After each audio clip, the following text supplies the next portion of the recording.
Projects are on hold for us at the moment. So instead today, if you're trying to find affordable land or start your own homestead, we'll show you what worked, what didn't, and what we do differently. Everyone says land is unaffordable.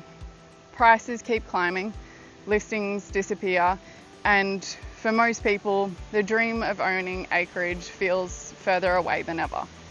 But we weren't ready to give up, so we changed the rules. We're not here to sell you an unrealistic dream. We're showing you what's actually achievable when you start to think differently. Sometimes the answers just need a little bit of encouragement. If you've been scrolling rural property listings, wondering how anyone can still afford a few acres, we were asking those same questions. So our story might give you a few ideas and maybe a bit of hope.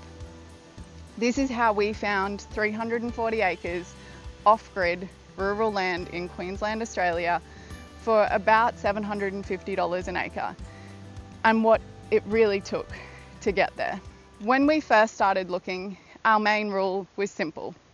Keep it within about 40 minutes of the coast, close enough for work and for the life we already had, but far enough to find a bit of breathing room and better value for money.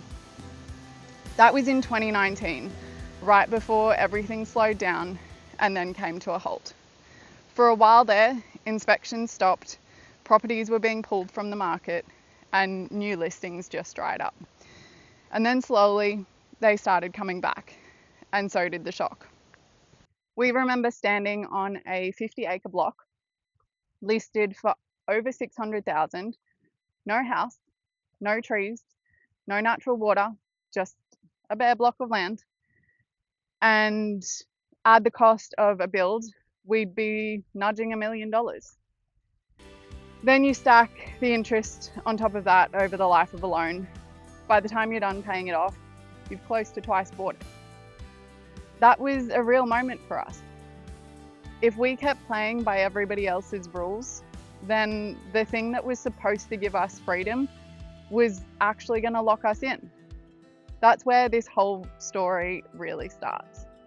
You're probably in the same boat. Price was the first wall we hit. It's the biggest barrier to homesteading, and it forced us to start looking at everything differently. We both come from humble and grounded families. There's no trust fund in the background or a Lamborghini parked just out of shot. When the numbers stopped adding up, we had two choices: give up on the dream or change how we approached it. We started widening the search. An hour, then 90 minutes, then 4 hours from the coast.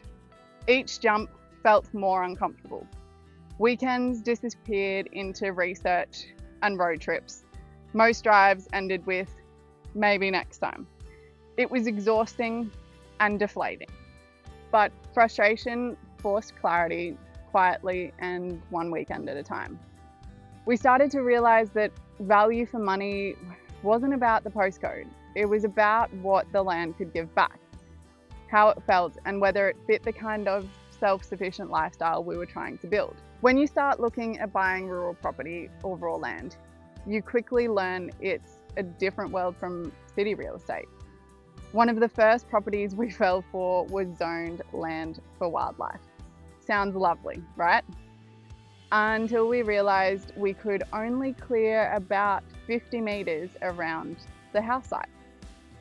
Great for koalas, not so great for veggie gardens, grazing animals, or orchards.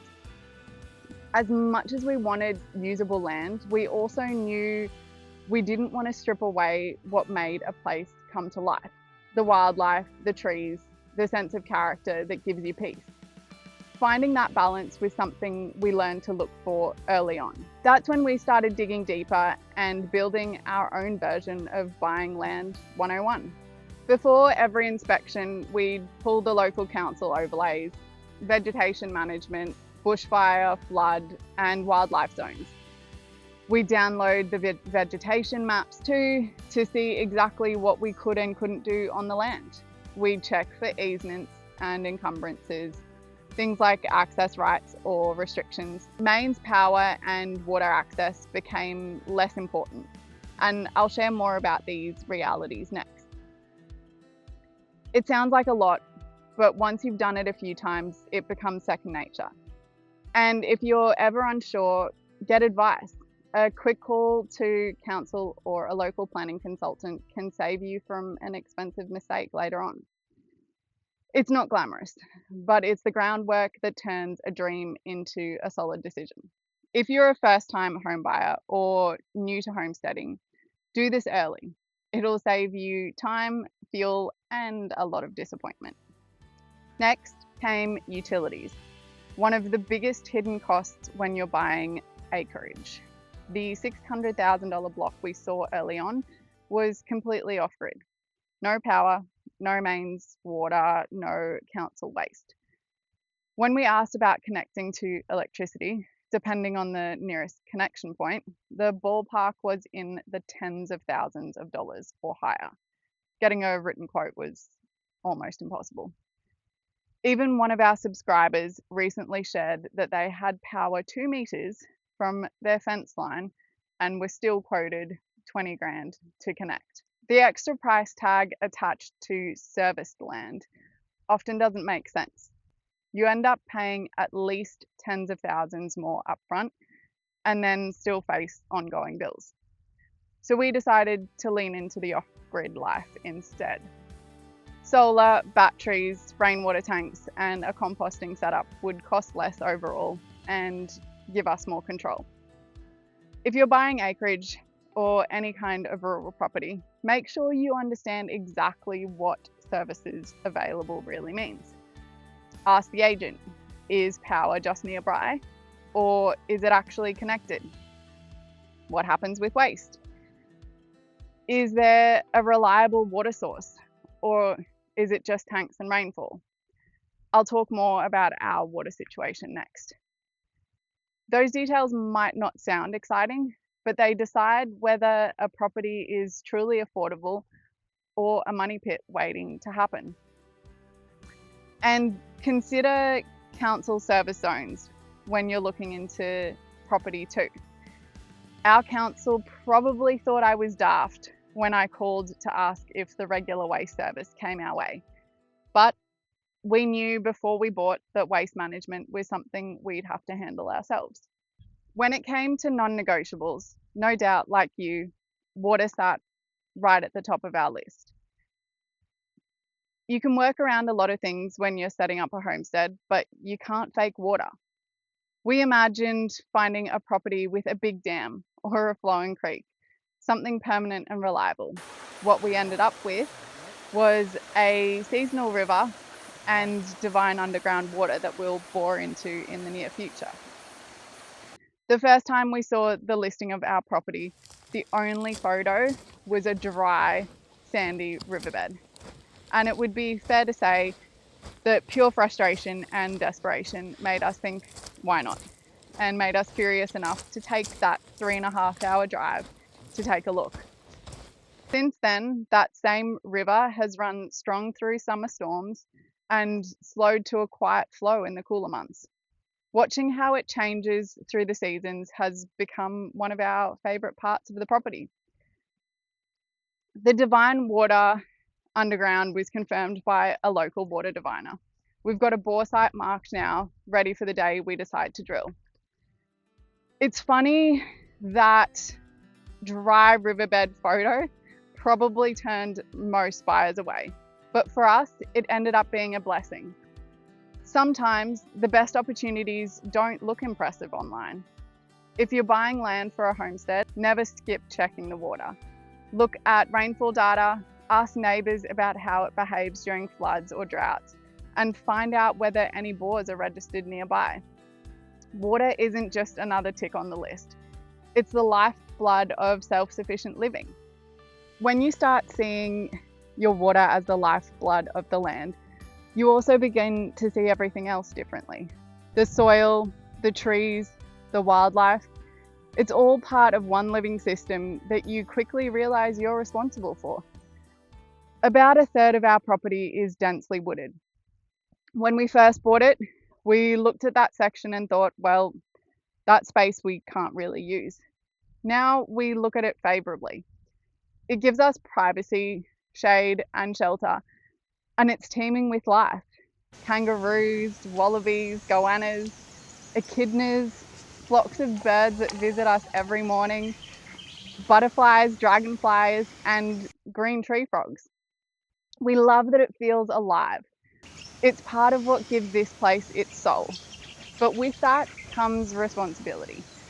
The same trees that provide shelter can also fuel a bushfire if they're not managed properly. So next year, we'll start a selective logging and fire break project, removing fallen and congested timber whilst protecting habitat trees. We'll share that process with you when the time comes. It's not about clearing, it's about stewardship, keeping the land healthy, safe, and productive for the long term. Done right, it's sustainable and can even create a small income stream that helps fund regeneration work elsewhere on the property. We've already seen what happens when the balance tips the wrong way. Before this property went to market, the previous owners had a contractor come through and slash the open areas of the block. It looked neat, but it stripped away too much cover too quickly. Not long after we took over, we had a full-blown grasshopper and midgie invasion. We also tried to keep one area too short and ended up battling paper thorns, which took about 3 years to get under control. It wreaked havoc for us and our dogs. These were good reminders that even the best intentions can throw the ecosystem out of whack. We're learning that working with the land instead of against it takes patience. You observe first, then act. And that's really the heart of homesteading for beginners. Start by listening to what your land is trying to tell you. In 2021, after months of reinvigorated searching, hundreds of listings, and endless kilometres on the odometer, one quiet evening, an alert dropped into my inbox. Just one photo, the same sandy riverbed. Why not, right? Nothing about it screamed opportunity, but we booked an inspection anyway. The agent asked if we had a four-wheel drive. Past the first third of the block, you'd need it. He jumped in our ute and guided us through the rough, winding tracks. There were high ridges for future house sites, natural flood protection from the river, back paddocks for grazing, and even a set of old cattle yards still standing. The wooded front third gave privacy from the road, a mix we hadn't seen anywhere else. The asking price was offers over $250. And knowing how hot the market was, and because we'd already done all the checks, overlays, water, zoning, access, we were confident enough to go all in, unconditional, a little over asking. They accepted within days and settlement followed soon after. That first weekend, we rolled in without keys, ended up cutting the chain with a grinder and laughed about it with the agent on Monday. Camping out that night, sitting by the fire, the silence was deafening. No traffic, no street lights, just the still of the evening settling in, and the stars putting on one hell of a show. We were ecstatic and definitely a little overwhelmed, but for the first time, it truly felt like we were home. People often assume a move like this would cost a fortune, but for us it came down to simple math and a bit of grit. We bought our 340 acre block for about $750 an acre. When you compare that to the kind of money people are paying in rent right now, around $775 a week in Brisbane, about the same on the Sunshine Coast, and more than $1,000 a week on the Gold Coast, it really puts things into perspective. Now, we're not saying rent is wasted money. We've rented most of our adult lives, but seeing those numbers side by side helped us realize that if we kept going the way we were, we'd spend the next decade paying for someone else's dream instead of our own. So we flipped it. We bought the land first and we're building the rest slowly. Right now, we're living in about 10 square meters, a tiny house setup that we've been improving ourselves. It's not glamorous, but it's comfortable enough, and more importantly, it's ours. There's a basic power, and if you've seen our Pecron video, our $10,000 mistake, you'll know our off-grid power journey hasn't been smooth. We're still working through those challenges alongside a composting system and running water. It's enough to sleep, cook, work, and plan. Over the next while, we'll start sharing how we've made this little 10 square meter space feel like home. And every night we spend here rent-free, it's one step closer to living completely debt-free. It's not for everybody, but for us, this version of simple living and living differently made the most sense. For a while after settlement, we were living two lives. Weekdays in town, working and saving. Weekends out here, starting from scratch. Up at 2 in the morning on Saturdays and back home Sunday night, ready for Monday. It was exhausting, but it was built on grit. And every small win reminded us why we started. I'm fortunate to have a hybrid role, splitting my week between here and the coast, which keeps everything else ticking over. It's not easy or traditional, but we're making it work and it's ours. Good things don't come easy, and that's okay. If you're out there searching, don't dismiss listings too quickly. Sometimes the best rural properties don't photograph well, but they'll fit your life better than the shiny ones. The simple image of a dry creek bed turned out to be the doorway to everything we're building now. Everyone says land is unaffordable, and maybe it is, if you keep playing by the old rules. But when you start thinking differently, questioning what enough really means and what you actually want out of life, possibilities appear in places you'd never expect. We changed the rules, and after that, everything really did change. If you take anything from this, it's that the perfect block probably doesn't exist. You create it, one decision at a time. Our story's not about luck, it's about patience, persistence, and being willing to see value where others don't.